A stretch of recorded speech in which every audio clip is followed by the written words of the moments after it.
ఏంట్రా బెదిరిస్తున్నావా? 15. ఇందాకే కదరా 10 అన్నావు, ఇప్పుడు 15 ఏంట్రా? 20. ఇంకో దెబ్బ కొడితే 25, మళ్ళీ కొడితే 30.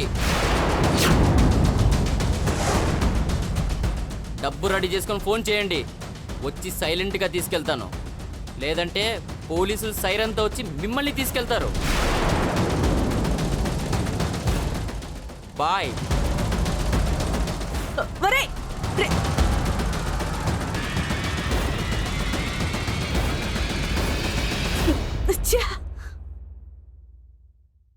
ఉన్న గొడవలు చాలు అన్నట్టు మళ్ళీ వీడు కూడా వింటమ్మా మనకి.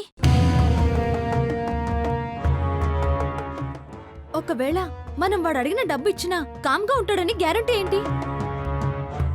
నమ్మలేం. అసలు ఈ టైంలో ఎందుకు వచ్చాడు వీడు? వాడు రావడం కూడా ఒకందుకు మంచిదైంది. ఎలా మంచి అవుతుంది? మనల్ని వాళ్ళు కొట్టిన దెబ్బలు, వీళ్ళని మనం కొట్టిన దెబ్బలు కలిపి ఓ లెక్క సెట్ చేస్తాను. అందర్ని ఇరికించేసి మనం ఈజీగా ఎస్కేప్ అయ్యే ప్లాన్ ఒకటి ఆలోచిస్తున్నానే. ఈ కథకు అదే క్లైమాక్స్. ఎవరు? ఇందు. తనెందుకు చేస్తుంది? లిఫ్ట్ చేసే విషయం ఏంటో కనుక్కో. హలో కావేరి, ఎక్కడున్నారు? మా ఇంట్లో. ఏ? ఆంటీ ఉన్నారా? ఉంది. ఉంటే ఓసారి ఇవ్వు. ఒక్క నిమిషం, నీతో మాట్లాడుతుందంటమ్మా. హలో, ఏంటమ్మా? ఆంటీ, ఇక్కడ నా చాప్టర్ క్లోజ్ అయిపోయింది. ఆ? ఏమైంది? మాతాజీని పోలీసులు అరెస్ట్ చేశారు. నన్ను ఇంట్లో నుంచి గెంటేశారు. అయ్యయ్యో, అంత ఈజీగా ఎలా దొరికిపోయారమ్మా? Time bad. మీరు మాత్రం అక్కడ ఇరగదీస్తున్నారట కదా? ఇక్కడ మాది పర్ఫెక్ట్ ప్లాన్. దెబ్బకు అపర్ణ దిగొచ్చింది. అవును, నాకు ఇప్పుడే తెలిసింది. బావ కూడా అక్కడికి బయలుదేరొస్తున్నాడు. ఎందుకు? మనకు ఫేవర్గానే, అపర్ణతో అమీతుమీ తేల్చుకోవడానికి. సూపర్. ఇద్దరు అమ్మాయిలు కదా, ఇక్కడే ముగించేయాలన్నమాట. అవును, అందుకే నేను బయలుదేరొస్తున్నాను. రా, స్నేహ సంగతి మేం చూసుకుంటాం, అపర్ణ సంగతి నువ్వు చూసుకో. ఇరగదీద్దాం. Bye bye. కలిసొచ్చే కాలానికి నడిచొచ్చే కొడుకు రావడం అంటే ఇదేనే. అందరూ ఇక్కడికే వస్తున్నారు. అపర్ణ స్నేహాలు కదా కంచికి చేరబోతుంది. కానీ నాకలా అనిపించట్లేదమ్మా. ముందు మనం చర్లపల్లి జైలుకు వెళ్లకుండా చూడు. అబ్బా, నువ్వు అలా భయపడి నన్ను భయపెట్టకే. ధైర్యంగా ఉండు. Think positive.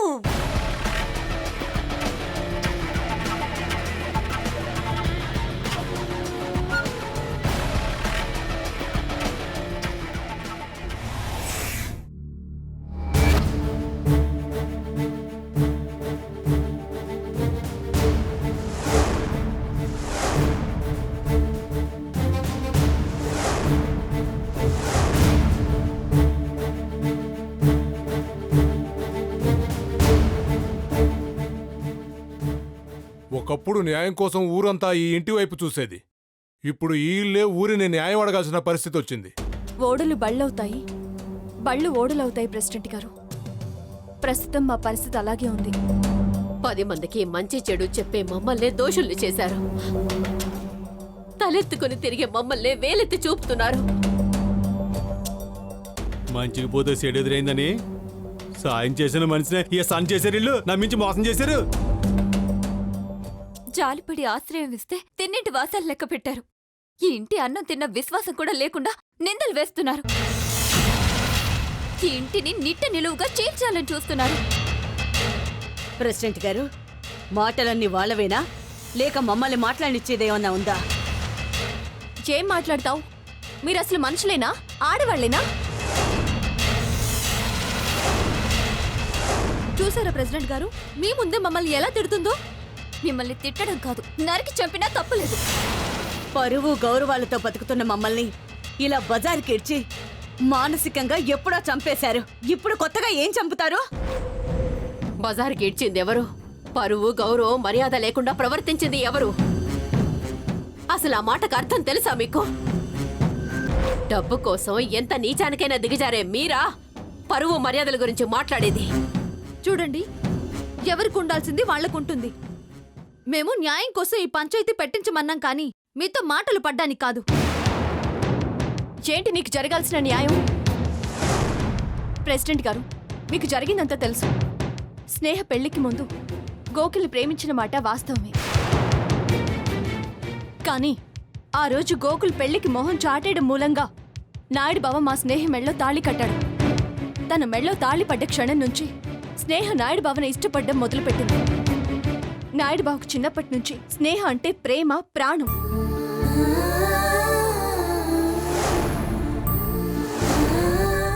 కానీ మా సుకన్య వదిన చేసిన తప్పు వల్ల స్నేహ లేచిపోయిందన్న నింద పడింది. ఆ రోజు మీ సమక్షంలోనే నాయుడు బావకి న్యాయం చేయాలని మా అమ్మ నాయుడు బావకి ఈ కావేరినిచ్చి పెళ్లి చేసింది. చేతులారా కన్న కూతురి గొంతు కోసింది. న్యాయం కోసం, మా నాన్నగారి ఆదర్శాలు నిలబెట్టడం కోసం ఈ కన్న తల్లి కసాయిగా మారింది. తిరిగొచ్చిన స్నేహ నాయుడు బావపై తనకున్న ప్రేమని బయట పెట్టుకోలేక జరుగుతున్న పెళ్లికి తలొంచింది. అప్పనిందుని మోస్తూ అన్నీ తానై పెళ్లి పనులు చేసింది. మనసు చంపుకుని నాయుడు బావ జీవితంలో నుంచి తప్పుకోవాలని త్యాగానికి సిద్ధపడింది. కానీ తన అణువణువున స్నేహాన్ని నింపుకున్న నాయుడు బావ కావేరిని ఆమోదించలేదు. తనని తాకని కూడా తాకలేదు. పెళ్లికి ముందు కావేరి ఎలా ఉందో ఇప్పటికీ అలానే ఉంది. ప్రేమించిన అమ్మాయితో సుఖపడలేక, పెళ్లి చేసుకున్న అమ్మాయితో జీవితాన్ని గడపలేక ఈ దేవుడు ఎంత నలిగిపోయాడో నాకు తెలుసు. తన మంచితనాన్ని అర్థం చేసుకోలేక మా వదినతో కలిసి కావేరి వాళ్ళమ్మ ఎన్ని కుట్రలు పన్నారో మీకు తెలీదు. ముందు స్నేహని చంపాలనుకున్నారు. అది కుదరక ఆస్తి కోసం నాయుడు బావని చంపాలనుకున్నారు. తనని గుడ్డివాణ్ణి చేశారు. ఆఖరికి స్నేహ కడుపులో ఉన్న బిడ్డని కూడా చంపాలనుకున్నారు.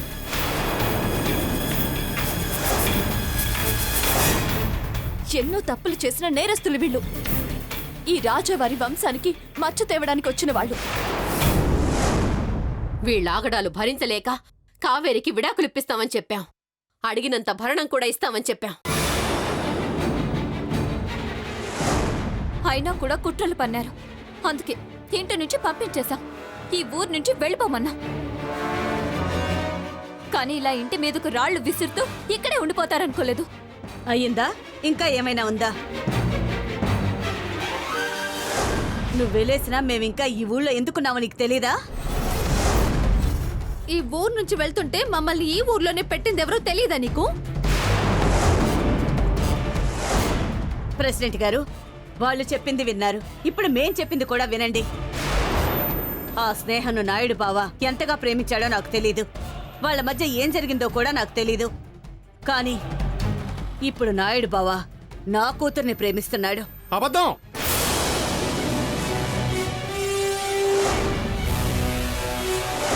నా జీవితంలో స్నేహికి తప్ప మరో ఆడదానికి చోట్లేదు. ఇంకెవరికి స్థానం లేదంతే.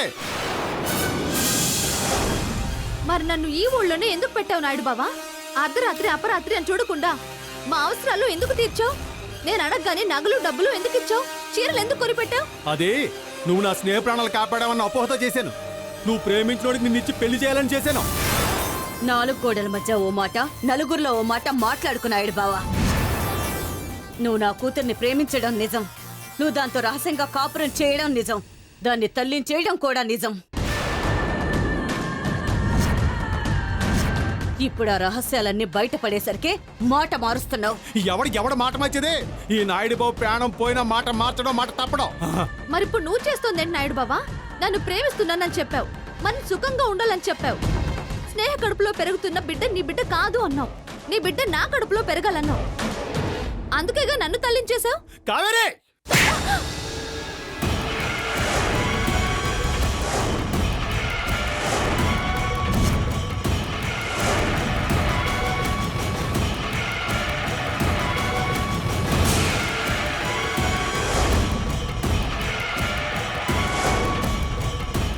ఇంకోసారి ఆ మాట అన్నావంటే చంపేస్తాను. ఆడదానివి చదువుకున్న దానివి సంస్కారం లేకుండా మాడతావు బుద్ధి లేకుండా. చూసారా ప్రెసిడెంట్ గారు, చెయ్యాల్సినంత తెరచాటం చేసి ఇప్పుడేం ఎరగనట్టు ఎలా బుకాయిస్తున్నాడో. నిజాలు చెప్పినందుకు నా కూతుర్ని చంపుతానని ఎలా బెదిరిస్తున్నాడో చూడండి. ఇదో ఇంకా ఎక్కువ మాట్లాడితే నిన్ను చంపేస్తాను.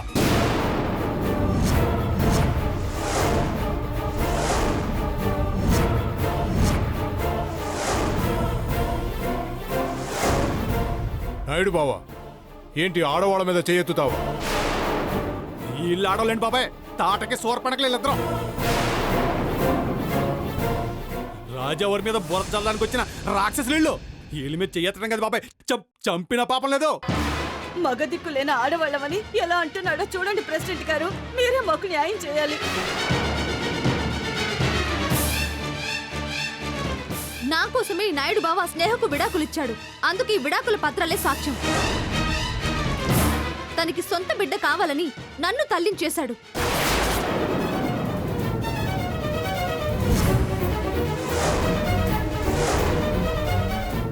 దానికి నా కడుపులో పెరుగుతున్న బిడ్డే సాక్ష్యం. న్యాయం మీరే చేస్తారో లేక కోర్టుకు వెళ్లాలో నిర్ణయించండి.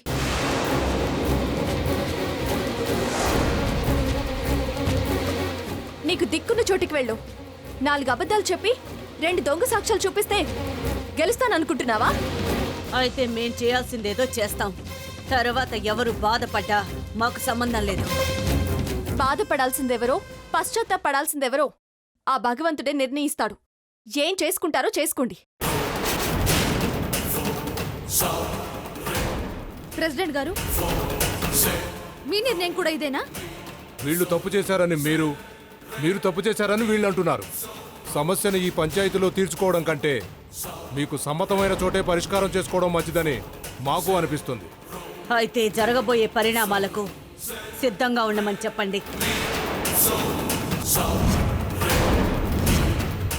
రావే వెళదాం.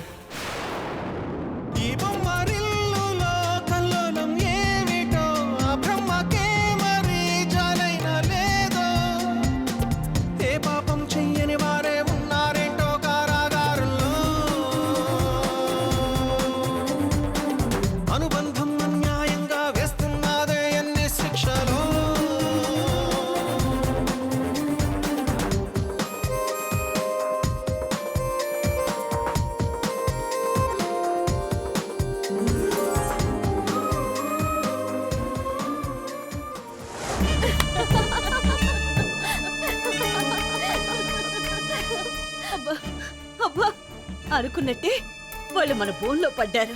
అలాగే కోర్టు బోన్ ఎక్కించి కటకటాలు పాల్చేద్దాం. కావలసినంత భరణం కొట్టేద్దాం. నాయుడు బావకు జైలు శిక్ష పడ్డానికి ముందే స్నేహకి నా చేతి చెంపదెబ్బ శిక్ష పడాలమ్మా. అది నన్ను కొట్టిన ప్రతి దెబ్బకు నేను ప్రతీకారం తీర్చుకోవాలి. రాయిందు, నీకో గుడ్ న్యూస్ చెప్పాలి. వింటే ఎగిరి గంతేస్తావు. ఆ న్యూస్ నేను ఆల్రెడీ విన్నాను. ఆ ఇంటి ముందు పంచాయతీ పెట్టారట కదా? అవును, వాళ్ళు పంచాయతీ పెట్టి ఏదో చెత్త తీర్పిచ్చే బదులు మేమే పంచాయతీ పెట్టించి మాకు అనుకూలంగా క్లైమాక్స్ ని సెట్ చేశాం. ఏంటా క్లైమాక్స్? 2 పెళ్లిళ్లు చేసుకున్న నేరానికి నాయుడు బావ జైలుకి, వాడు ఆస్తంతా మాకు. బాలేదు. ఇంకేం కావాలి? అంతకు మించి కావాలి. అదెలాంటిదై ఉండాలంటే మళ్ళీ వాళ్ళు కోలుకోకూడదు. ప్రాణాలతో ఉన్న శవాల్లా బతకాలి. వాళ్లకు జైలు శిక్ష, మనకి డబ్బు సరిపోవా? సరిపోవు. అతనికి ఎన్నో రోజులు శిక్ష పడదు. మీకు డబ్బు కావాలంటే నేనిస్తాను. అంటే కోర్టుకు వెళ్లకుండా కేసు వాపస్ తీసుకోమంటున్నావా? కాదు, కేసు నాయుడు బావ నుంచి అపర్ణ వైపుకు మళ్లించాలి. పచ్చిగా చెప్పాలంటే అపర్ణను నాకు అర్జున్ బావకు మధ్య అడ్డు లేకుండా చేయాలి. నేనిక్కడికొచ్చింది కూడా అందుకే.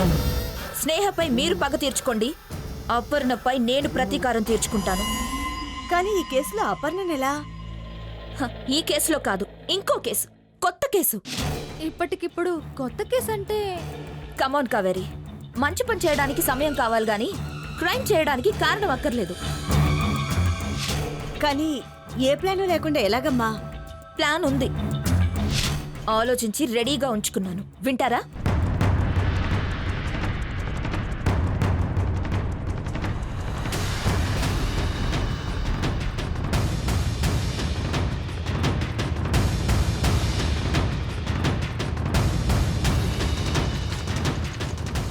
ఈ ప్లాన్ చాలు కదా? సూపర్ ఇందు. 1 షాట్ 2 బర్డ్స్. దెబ్బకి స్నేహ అపర్ణ అవుట్. మంచి ప్లాన్ వేసావమ్మా. నీకు నీ అర్జున్ దక్కుతాడు, మాకు రావాల్సింది మాకొస్తుంది. నువ్వన్నట్టు ఈ ప్లాన్ అమలైన తర్వాత వాళ్ళు జీవచ్చవాలే.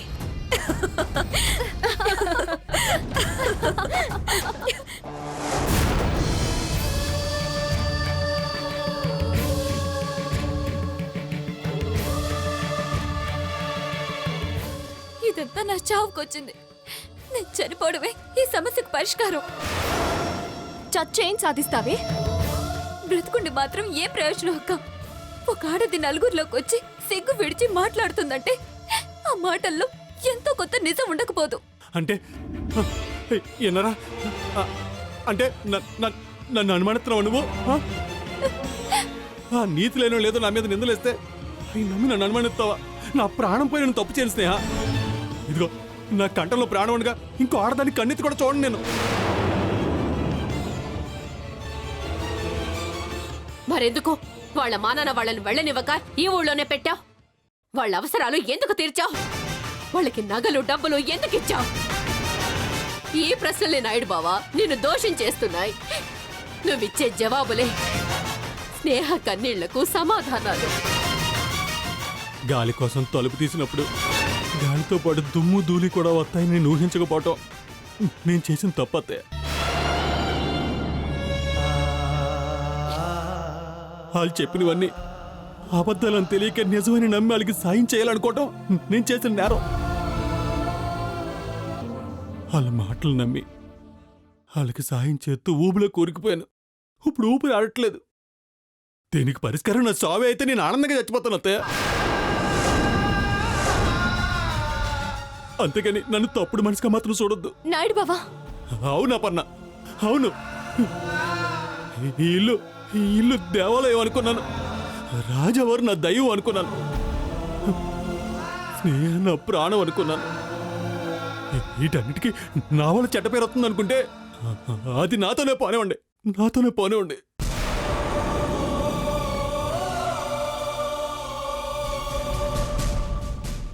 లేదు నాయుడు బావా, అమ్మ అయినా స్నేహ అయినా బాధతో అన్న మాటలే కాని ఏదో నేరానికి నిన్ను బాధ్యుని చేయడం కోసం కాదు.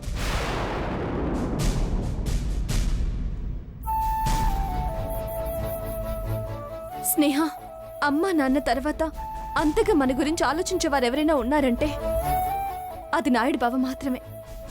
అనవసరంగా అపార్థం చేసుకోకు. తన ప్రేమని అగౌరపరచుకో. తన మనసుని కష్టపెట్టకు. ఆ రోజు నీపై నింద పడింది, ఈ రోజు నాయుడు బావపై పడింది.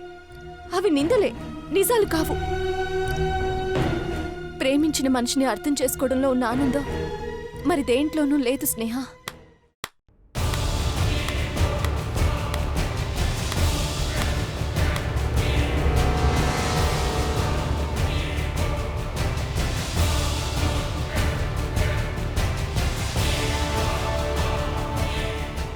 అర్జున్, నువ్విలా చాలా బాగా చెప్పావు అపర్ణ. అయితే ఈ నీతిలో పక్క వాళ్ళకి చెప్పడమేనా? నువ్వు కూడా ఏమైనా పాటిస్తున్నావా? అర్జున్, భర్తను ప్రేమించాలి, గౌరవించాలి, అర్థం చేసుకోవాలి. అందులోనే ఆనందం ఉంది. Good, very good. మరి ఆ ఆనందాన్ని వదులుకొని నువ్వెందుకు వచ్చావు ఇక్కడికి? ఈ ఇళ్ళన్నా ఈ మనుషులన్నా నాకు ఇష్టం లేదని తెలుసు కదా. అయినా నువ్వు ఇష్టంగా వచ్చావు. నన్ను నా కన్న తల్లిని వీళ్ళు అవమానించారు. అయినా నువ్వు అభిమానంగా వచ్చావు. నేను వద్దన్నా వినకుండా వచ్చావు. ఇదేనా నీ భర్త మీద నీకున్న ప్రేమ గౌరవం? అది కాదు అర్జున్. ఇంకేం మాట్లాడకపర్నా. నీ చెల్లెలకు నువ్వు చెప్పే నీతులు నువ్వు పాటించాలంటే వెంటనే నువ్వు నాతో బయలుదేరాలి. ఇక్కడ స్నేహ సమస్యలో ఉంది అర్జున్. అక్కడ మా అమ్మ పని చేసుకోలేని స్థితిలో ఉంది. స్నేహకి నా అవసరం చాలా ఉంది. నాకు నీ అవసరం ఉంది. సమస్య తీరగానే వెళ్ళిపోదాం. నువ్వు కూడా ఉండు. ఏంటి? నేను కూడా ఉండాలా? ఆ మాట ఎలా అంటున్నావు? ఈ దరిద్రంలో నేను కాలు మోపడమే ఎక్కువ. ఇంకా ఉండడం అంటే నన్ను నా కన్న తల్లిని నేను అవమానించుకోవడమే. తప్పులు జరుగుతుంటాయి అర్జున్. అన్నీ అలా పట్టుకుని కూర్చుంటే ఎలాగా? పట్టు ఇడుపులంటూ ఉండాలి, మర్చిపోవాలి మనం. నేను నీకు అన్నలాంటి కదా, మీ అమ్మ నాకు అమ్మలాంటిది కదా. కాదు,